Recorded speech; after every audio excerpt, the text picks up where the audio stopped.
everyone, and we are live. You know what today is? Today is, it is Fire Day. That's right, it's Fire Day.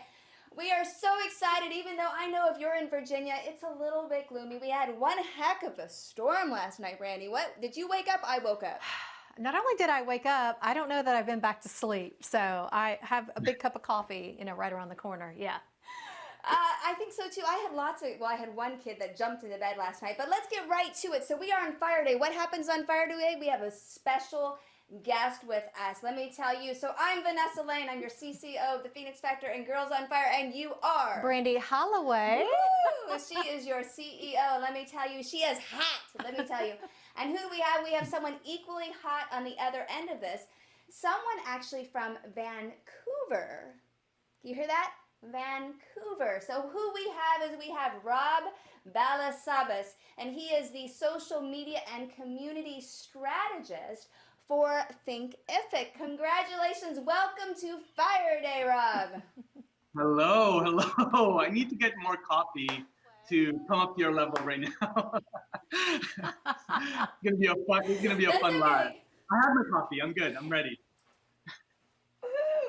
There we are. Well, we're very into wine at night, and so if we could have, we would have grabbed the wine too. I think we both need a little bit of pick me up, but yeah, might have put us to sleep also. Oof, yeah, coffee today, wine tonight. So Rob, you are with THINKIFIC, and I want all of our wonderful solopreneurs and entrepreneurs and businesses who are watching right now on the Phoenix Factor and soon Girls on Fire, because we're going to push it, right? Yes. Rob, what is THINKIFIC? What is it? What is THINKIFIC? Yeah, really good question. So THINKIFIC is an online course platform. So if you are a business owner, small business owner, entrepreneur, a brand, and you are looking to use online courses or training programs for your customers or team members, or even to build membership sites, that's what our platform does. We try to make that as easy as possible for you to create, sell, and market those programs online. Awesome. We just started delving into that ourselves this year, so I'm sure we're going to have a lot of our own questions. Awesome. Yes, and I hear that actually you just launched a personal course as well with a fellow LinkedIn person. Can you tell us more about that? Yes. So we're pre-launching it right now. So it is officially going to go live in October. But it is called the LinkedIn Power Up Masterclass. So it is all about LinkedIn and building on LinkedIn. I've been on LinkedIn for years, but really investing and building on there for probably the last 2 years. And we just share everything that we've tried and tested and now working.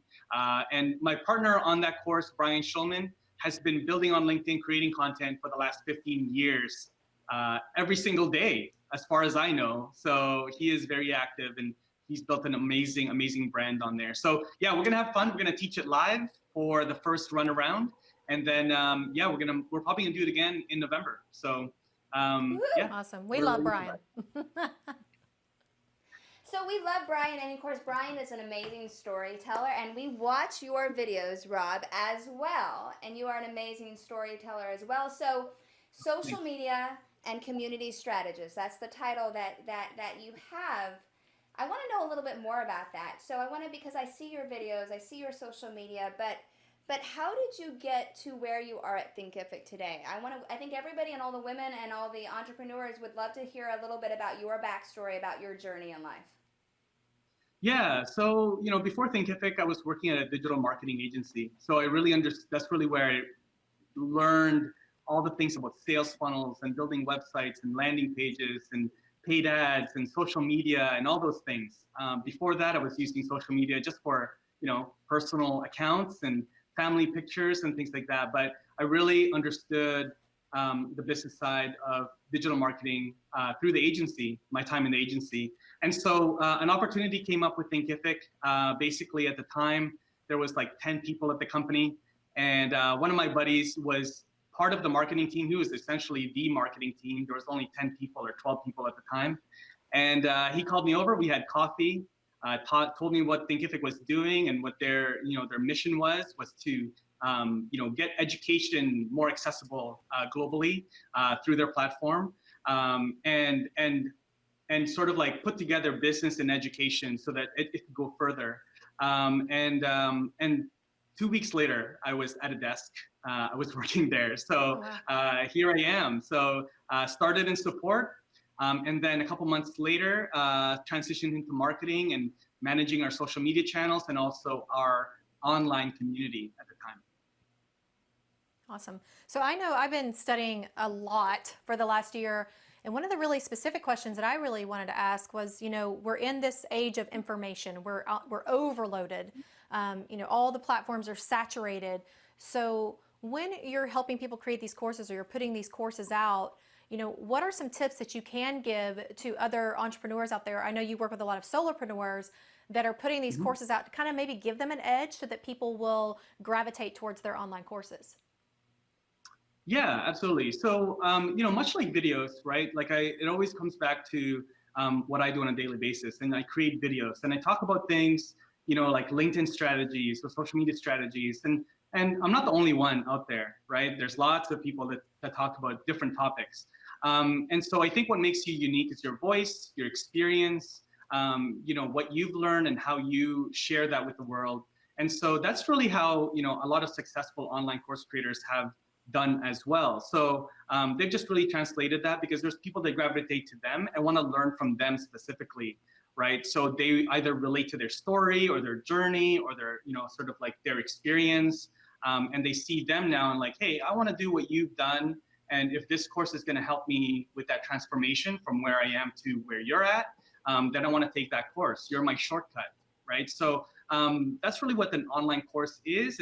It's a shortcut. Right? It's a shortcut to what it is that you want to learn and understand to either apply to your work or business or your life, right? So so I think that's really it. It's just like, don't try to be somebody that you're not. Just share your experience, and that's what people want to learn from you authentically. Yeah, I'm going to ask. We had asked if anyone else had questions, and another fellow LinkedIn fam that we love, Doug Thompson. Love Doug. Hi, Doug. Doug had submitted a question as well, so I wanted to make sure that we got that in, and he wanted to ask you, let me find Doug's question. How do you know when it's time to retire a class or to make it free, self-paced offering? Good question. Good question, Doug. Thanks for the question, Doug. So it really depends. I think first you got to look at the content of the course. So you got to see if it's still relevant. Like for me, I did a course on a specific tool called Restream and StreamYard. So there are two different tools for live streaming. So I did this probably 6 months ago, and I did that course. Again, I taught a lot of it live, and then it was on Evergreen. But as that platform evolved and the features changed, then the course itself became irrelevant. So what I'm doing is I'm updating that course, and I'm probably going to turn it into some type of ongoing membership at a small fee, right? Because there's a lot of people, I understand the market, that there's a lot of people that want to understand that particular tool. And so having it on ongoing will alleviate all of those, like the problem of that content being irrelevant, so that I can actually then pour into that membership to make sure that it's always updated, right, each month. Whether it's like an updated version of the course, because there's going to be some tweaks, or it's going to be some live content. So I think you got to look at it that way. Also, by making a course that is not relevant anymore or outdated content free, it doesn't actually do much good for that entrepreneur, because people are thinking like, oh, you're giving me free content that's no longer going to help me anyway. It's kind of like the leftovers kind of thing. So so what it is, a lot of really successful course creators make their free content really, really valuable as well, right? So put some of your best stuff out there for the free content, because then people will be like, hey, if your free content is this good, then what about your actual paid content, right? So don't sort of like make it what people think, like, hey, it's free, I'm gonna put some of the fluffy stuff in there, put some of the really good stuff in that free as well. So hopefully that answers the question, Doug. I know you probably have a specific situation or course there, so happy to chat about that. Yeah, and it's funny because Vanessa and I, obviously, we have just started our own subscription where we're doing the same thing, but we put I feel like a ton of valuable content out there on all the platforms. I feel very lucky to be partnered with her because obviously I am not a video guru, but she does all of that, and then I throw in the content and the mindset. So you mentioned one specific thing that I really wanted to make sure everyone heard, though, is that irregardless of what you're doing, make sure you're putting super valuable free content out there, because once again, it's saturated. Facebook, Instagram, LinkedIn, YouTube. Why are people going to watch you? It's ultimately going to be because of your story and because of the value that you're creating. And exactly what you said, if they're giving me this for free, imagine, like our courses, we have people, when they come into our courses, tell us every time, I can't believe, you gave me this much stuff. But a lot of people try to keep it and hold on to it and throw that fluff out there, and it's just going to make you look bad. Yeah, totally. I think you need to over leverage that whole situation of them hey, I'm giving you so much value, and when that time comes when, hey, I'm going to launch a paid, program, then it's a no-brainer where it's like, hey, you've given me so much value, I'm going to buy whatever you put out there, because I feel so, you've given me so much, right? So, yeah. Exactly. It is about the quality of the product at the end of the time, quality over the quantity of the product. Like Brandy said, we are in the information age where everyone's like, well, we're just spewing this information. And we forget that people are investing their time and you're investing your own time. So you're investing your time and people are investing that in you. They want to maximize, as well as you do, want to maximize your time that you have. And it's better to put out the quality than the massive quantity, because in the end of the game, there are a lot of people, even if they could do it themselves, and they do understand the value and the quality that you're providing them, they're still happy to pay you because they don't have to do it, right? That's true.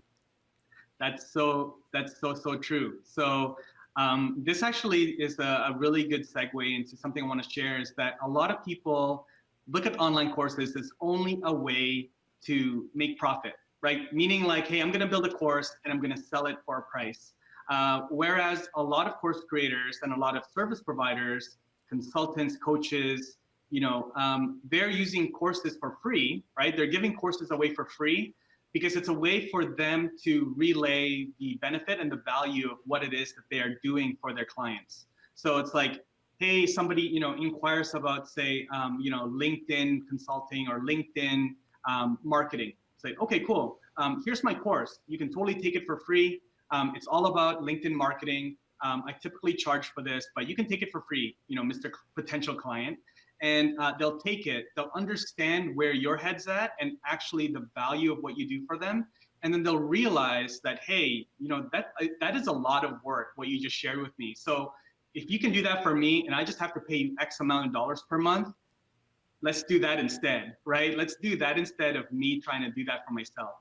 So it's used as an awareness, top of the funnel, and also as a lead magnet, rather than monetizing it by selling it, dollar for the course, right? So there's a lot of ways that courses can play into your funnel where it doesn't have to be monetized right from the top. It can be monetized as part of, you can monetize that course later on as part of your lead magnet. Yeah, so I think we've been on the right track. That's what we've been doing. We got some people to say hi to? Yes, I said, so Neil Stillman is on and Jeffrey is on. Do you have people on your end? I just switched over. I was doing a watch party, so I asked them to come over to the Phoenix Factor if they were on. Yes, and if you're on my personal page, because we are streaming right now to my personal page, please head over to the Phoenix Factor. We love your support, but make sure to do that. So let's talk about something he just brought up. He said part of a funnel. Let's segue a little bit into some business discussions, if you don't mind, Rob, because there are really three pillars to business. You have your general traffic, your organic traffic, you have your social media pillar, and then you have your paid advertising. Where you're funneling people, you're retargeting people, you're deliberately showing those ads on Facebook and retargeting them. So what are your thoughts? Because I think sometimes people forget about that. We look at social media and we love social media. I mean, this is this lady's jam, and I love the videos. So you love the videos, you love all. So we love social media, but people forget that it's also about where do they go? Where are they landing? Like you guys are offering a service. Where do they go? Where are they landing? And it all has to piece back together. Your thoughts on that, Rob? Yeah, absolutely. So even for us, so let's say you have a blog post on, the 10 best ways to start live streaming, right? So in that blog post or that Facebook post or that LinkedIn article, then you have a call to action. Hey, go actually, if you want to learn more, take my free course on LinkedIn or on live streaming. They get there, right? So it's just a free course. And then now you're able to take people from LinkedIn or from your blog or from wherever, from social media, right? Look at social media as a traffic source. And then you're able to now build a list, right? Everybody talks about building email lists. Anything can happen with Facebook and LinkedIn and all these channels. This is rented property for you as a business owner. So take them somewhere. So a course can be that, where you can build a list. And then from there, now you're bringing value. Another option is, if you want to, you can have a course that, let's say, is 10 modules, but maybe you're giving a preview, like maybe the first module is for free, right? So they can take the free, right? The free content. Once the free content is done, you then upsell them and say, hey, hope you enjoyed that free module. If you want to purchase the entire thing, here you go. Here's a discount code or something. Now, with Thinkific, if they don't, then that's where the remarketing and retargeting comes into play, right? A lot of course creators have kind of done more of I guess, a more hands-on approach, like hand-to-hand in the trenches, I guess, is that if somebody doesn't convert, then they have the email address. Now they can email them with a personal email and say, maybe it's a high-ticket course, right? Maybe it's $1,000 or more. Hey, I saw that you took my free content, my free course. Love to get some feedback on it. Here's my calendar link. Let's hop on a call. I'd love to get your feedback. And so maybe that's an opportunity for you to understand why didn't they like go and purchase the entire course? What was the missing factor in your program?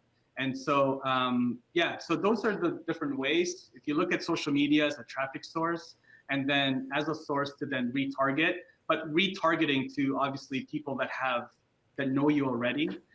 That's the only place I would run ads.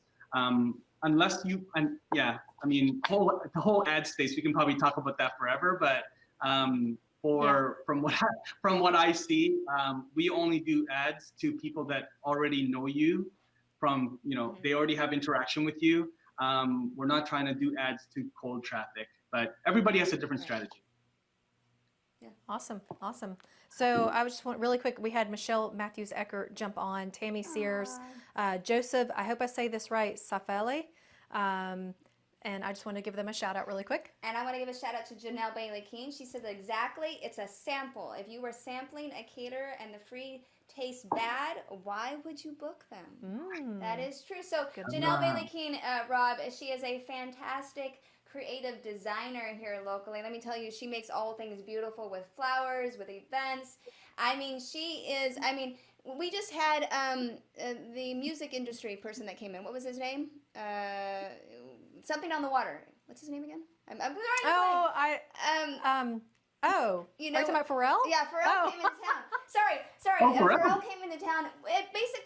Pharrell came into town, basically shut down Virginia Beach. This lady, Janelle Bailey-Keene, I'm talking to you, Janelle. This lady designed one of the rooms for Pharrell and his team. So she is that good. She is that spot on. So I want to talk about a little bit, because you are in that social media space, and we are talking about, you hit on it a little bit, making sure that you have a call to action, making sure that you're refunneling people back, whether you've got them going to YouTube, whether you've got them in LinkedIn, whether you've got them in Facebook, whether you've got them in Instagram. And we know Instagram is different, because you can't put links really in Instagram. We can in IGTV, but we've got all these things. What do you want to say about redistribution, the power of making sure that you're pushing your content not just to one place, that you're pushing it to reusing it? We talk to a lot of women, a lot of solopreneurs, a lot of entrepreneurs, and they think, I'm going to do this 1 10-minute video, and boom, it's done. But you could take that one piece of content and redistribute it in multiple chunks and multiple segments. And I know you do this. You talked about this, that you push it to YouTube and then you share it to LinkedIn. And I want you to talk about that redistribution process. Yeah, absolutely. I love doing that, because it makes So it's all about increasing the shelf life of your content, right? So the shelf life of your content is like, it's so short. If you just look at it as like, hey, here's a video, I'm gonna put it on LinkedIn, and then I'm gonna go and think of my next video. Where you can actually take just one piece of content, whether it's a 10-minute long video or a 5-minute long video or an interview with someone like this, like if you're doing an interview, and you can stretch that up for a week, maybe 2 weeks, right? Depends on how you play it. So the first thing is I always look at sort of a pyramid, right? Of like the longest form of that content is at the top of that pyramid. So maybe that's going to be a YouTube video. So that's where everything, the longest form, that full length form of that video is going to live on YouTube. And then from there, everything just pushes up and it gets shorter and shorter, down to the point where you've got the 30-second clips of maybe, the highlights of that interview or that content, right? So maybe out of a 10-minute video, you've got 3 or 4 highlight clips that are 30 seconds, 60 seconds long. And then you have to then be really intentional with the channels you're sharing it on, right? And understand, you mentioned IGTV, there's limits to how long an IGTV video can be. There's limits to how long a story video on Instagram can be. But there's pros and cons for each of those channels, right? Also looking at the behavior of your audience in those channels. So somebody that's on LinkedIn is not gonna watch you can't even put a 20-minute video. You can put a YouTube video in a LinkedIn article, but very unlikely they're gonna watch more than like, 10, 15 minutes, because that's not sort of what they're coming to LinkedIn for, right? But if you put a little clip that then pushes them to say, hey, here's a really highlight of this interview. If you want to watch the full thing, go to my YouTube channel. Then you put them up the ladder, right? Up the pyramid. And then you have to have a call to action, right? So either subscribe or connect with me on LinkedIn, or follow my Instagram, or go download, go take my free course or something. That way you take them off. And this is sort of the next step is, if you're looking to provide services or do business or do partnerships with people, then you've got to be intentional with how you take that online conversation and take it offline, right? So, you got to then like connect with them online, like actually like in the comments or in the thread, but then find a way to say then like, hey, direct message me, right? I'd love to connect with you. And when you connect with them on LinkedIn, for example, have a personal message. And then from there, you want to take it on to a phone call or something else. So that's sort of like how you repurpose it. Repurposing is awesome, but you also have to understand what is it that you're trying to achieve when you're doing all these things. There's a really bright, there's 2 guys, Sean Cannell and Benji Travis, and they were talking in Dallas. And they said, if you're just creating content to create content, then you have a really expensive hobby, right? So you got to think about like, what is the business behind it? What are you're creating all this content, but for what, right? Where do you want people to go? Yeah, I love that. I've actually been doing that on LinkedIn. I kind of thought ahead this time, realizing that when they put up the 10 tips for 10 days challenge, but I thought ahead and I thought, I can bring all these 10 tips in, compile those, and I went ahead and built a pictograph for that. So that could be a free download later that leads into our LinkedIn masterclass that we have. That's right. There you go. Exactly. It was a hard lesson. Prior to me working with Brandy, we had a food show, and we interviewed lots of famous celebrities live. From Bo Jackson to you name it, we covered it. But like you said, there has to be a reasoning behind doing that. There has to be, because it's a very expensive hobby, like you said, for video, especially live. It's 100% live. It's a very, very expensive hobby when you've got a full production crew. Or whether you're by yourself, just to go and interview wonderful people, which they are. If there's not things, if you just do the video and you just plop it out there, like you said, there's got to be something else. There's got to be where they watch it and they're like, this is cool, but why am I watching it? What's the reason that you're going to subscribe, or you're going to DM you, or like you said, it's very intentional. You just don't want to do content for the sake of content. You want to do content for the sake of, like you said, continuing that funnel process, as you said. Yeah, and I don't know about you both, but if it's somebody that I really like and I find value in their content, I'm always thinking like, what else can I consume from you? Like, this video is awesome. Like, where else can I consume like, oh, you have a YouTube channel? Like, do you have like something where you go and dive deeper into this particular topic, right? So constantly, you want to make sure that there's always sort of the next step, next step, like, hey, this is an awesome video. Hey, if you want more, go here. Hey, if you want more, go join our Facebook group, right? We're talking all day about this particular topic, right? If you want more, like, here's my calendar link, 15-minute free call. I'd love to hear what you're working on and how I can support you in that.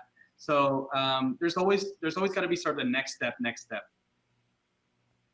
I do want to hit on that because he said, the next step, but he said you've got to be specific. We talk about this with our ladies, that you have to niche down. You can't fish in more than one pond, right? Because if you have your hand in so many ponds, there's something that all of us do very, very, very well, that we're passionate about, but not only do we do well at, but we know that is our gift, and that this is how we're going to talk to other people. This is how we're going to develop that communication with other people. What is your thought process? Because you guys are very specific on who you're marketing to. You've said we're out to get, that small business, that solopreneurs. Not that you can't help everybody, but you've got a specific niche where you've like going, this is where we're going to focus our energy on. I want you to tell everybody your guys' thought process behind that for all of our ladies and entrepreneurs that are watching, because we tell them that, but I want them to hear it from somebody else. Yeah, great question. Thanks, Vanessa. So for us, we've always focused on the small business owner. We've turned down, I'm not going to name names, but there's big corporations, big institutions that have reached out to us that wanted to use our platform. But for them, they wanted really specific things, right?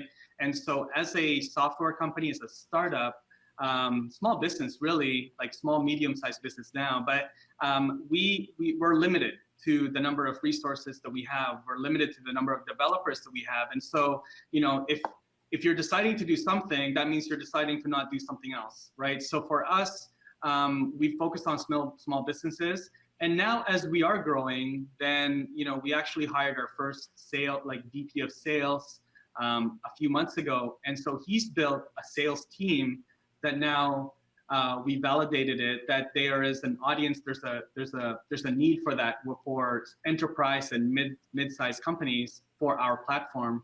So we built that out, and so we've created a separate brand for it. It's Thinkific Plus. So they are just servicing enterprise and mid-level companies. So, but the heart of Thinkific is still the small business owner, solopreneur. That's what our CEO was, and that's why he built the platform. So we just focus on that, and I think it makes it easy, especially for the folks that are listening. There's always like this shiny object syndrome as entrepreneurs, and you want to do everything, and you come up with so many ideas. You're like, that's really good. There's actually a really good article that a friend put up on LinkedIn about like when you go to a conference and you talk to other entrepreneurs and you hear what they're working on, you're like, that's a really good idea. I could do that as well. And then you just end up with so many ideas that you don't do any of them. But the best course creators and like people with digital content that I've seen out there and programs have like really niched down. So they've niched down on the topic that they're teaching. And then also they've niched down a second level to the audience that they're teaching to. So it's not just like, hey, this is an Instagram course for entrepreneurs. It's like, hey, this is an Instagram course for financial planners, right? So it's like a really specific thing that still has a really big audience. So I had a quick question for those that are watching and kind of understanding really what Thinkific is. So I'm familiar with like Teachable and Kajabi and things like that. So is there a big difference between your platform and theirs, and just people really understanding what these platforms are really doing for them, getting their content out? Yeah. In the big sort of scheme of things, and if we were categorized, then we would be in the same category as Teachable and Kajabi. Where we are is that we focus on online course features. So as a platform, when we are building different features, then we look at, okay, is that something that nobody else has? Like, is that a feature that nobody can, like nobody's already created? Right. So for example, a lot of people are like, hey, can you guys create a CRM? Like, no, because there's already HubSpot, there's already ConvertKit and all these awesome platforms that are its own company in its own. So what we do is we just integrate really well with other tools. And then we focus on, features like assignments, groups, things like that, so that those are features specific to online learning. That way we can just stay in, just like very much like with how we approach our audience and potential customers, we're really focused. We're also very focused on the features that we're building. Awesome. I like what he said, because, he said basically they're staying in their lane. They do something very, very well, and to continue to do it very, very well, and to continue to learn, because technology, as you know, it constantly evolves, it constantly changes. Like you said, eventually your course may be out of date. You have to go back through it to be good at what you guys do, just like any entrepreneur, any solopreneur. We have to get, very specific and very, very focused about, what we are doing, so that we can keep learning at the craft that we have. We can always keep advancing. We can always keep learning from somebody and somebody else, and always keep collaborating with people. Yes? That's right. That's right. That's right. Exactly. Yeah, we just focus on our lane. That's exactly it. You have video. I've got lots of things. All right. Janelle said, yes, so many hobbyists out there, and I don't. You said you would call it shiny syndrome. She calls it shiny squirrel syndrome, because we do that too. We think of ourselves as beautiful squirrels, but we are squirrels. So we have Jen Launick for to reel us in. And I also liked what he said. Also, though, you said that you focus on the features. The features within what you already do. So you have a niche, you focus on the features, and then you collaborate, he said. He collaborates with other people to how to integrate their system into theirs. So again, collaboration over competition. Yes, yes. That's right. That's right. That's right. All right, Yeah, so I think we ought to right? throw in some questions. Go ahead. What were you saying? No, I was just going to say, yeah, we'd rather just use somebody that's already focused on those features that do it really well, and then just bring them in. So yeah, let's go with the questions. Let's go. All right, so everybody that's watching on, you know what's happening now. You know what's happening. Everybody that's watching live, you are to throw down your questions for Rob. This is the anything goes with limits, but it is Fire Day. So anything goes. We want to know what you want to hear from Rob right now. That has to do with him, his position, Thinkific, or just him in general, when he's not, what he's doing. So my first question, because he is a video person, and I want to throw a little bit of technical things in there. Live or recorded? Recorded. Ooh, Shay said the same thing. Shay Rowbottom. Yeah. Shay Rowbottom said, so why? Why recorded? You know what? I think recorded is, I like to plan a little bit, so I'm more of a planner. I like live as well. I love live, I love the interaction, but I like to plan and just kind of like make sure I cover everything. I always find when I do lives that I always like, I should have said this thing, or I missed this point. So that's why I like recording. Your turn. I would probably ask, if you had to choose one platform for your solopreneurs or the solopreneurs out there. We get asked this all the time, I can't do them all. So if you had to choose one platform to get your information out there, what would it be? For me, it is LinkedIn. For me, it's LinkedIn. For everyone else, I think you just have to ask two questions. Where are your customers, right? Are they on Pinterest? Maybe it's Pinterest. Who knows? And also, what is a platform that you enjoy, so that you can be sustainable with that platform? That is super duper important, what you just said, because I think that's the thing. A lot of them, if they don't get it, the flow of a certain platform. And I just really quick, we always say this, we touch on LinkedIn, is explaining to everyone. We brought this up the other night. We had a Girls on Fire Newport News, and they were like, LinkedIn, isn't that for resumes? And like, there are just still so many people that don't realize how amazing LinkedIn is, for reaching your ideal target market, and like you said, depending on who that person is. But yeah, we love LinkedIn too. So we do, and I also love what he said, that every platform is different. the people that are following you on Instagram is wildly different than the YouTubers. I mean, YouTubers are a completely different animal. Not in a bad way, but it's a different animal than LinkedIn. It's a different animal than Twitter. The people that are on those different app platforms resonate differently with content. So if you're going live to Twitter, it's not going to be the same as if you're going to YouTube. And the way you're doing it may not fit. So like Rob said, live may not always be the answer, because when it's recorded, you can stylize that to that particular audience.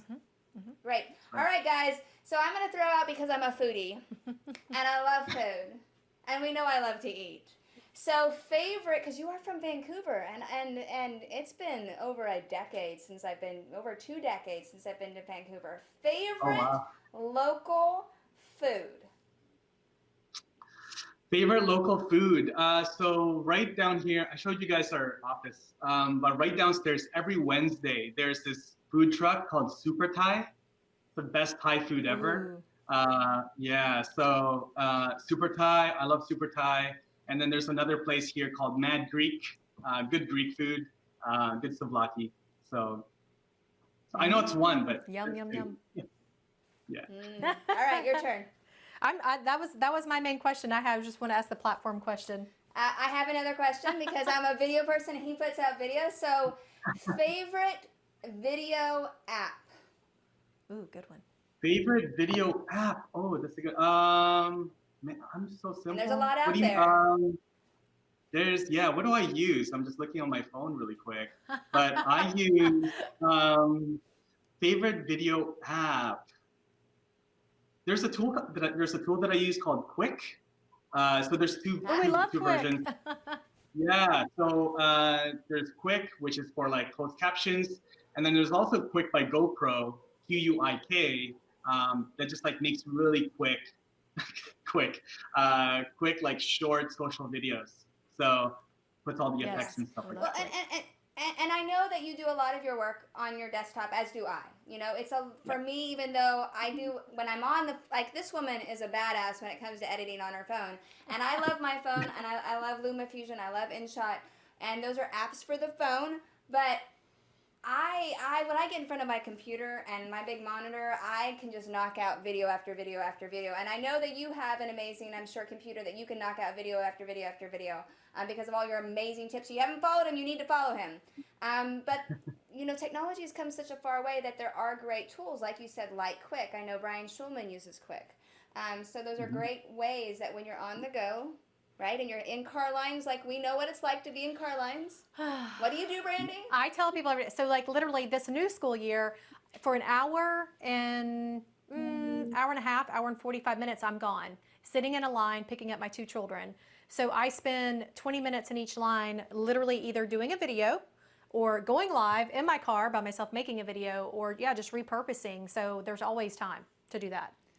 So I want to go ahead and get to your tips. So from a Thinkific perspective, and then you personally, because you are a content creator, you more than just do social media, you more than just do marketing, you are a content creator. So from a content creator perspective, what is a tip, your number one tip today for someone that is, let's put it this way, getting on LinkedIn for the first time?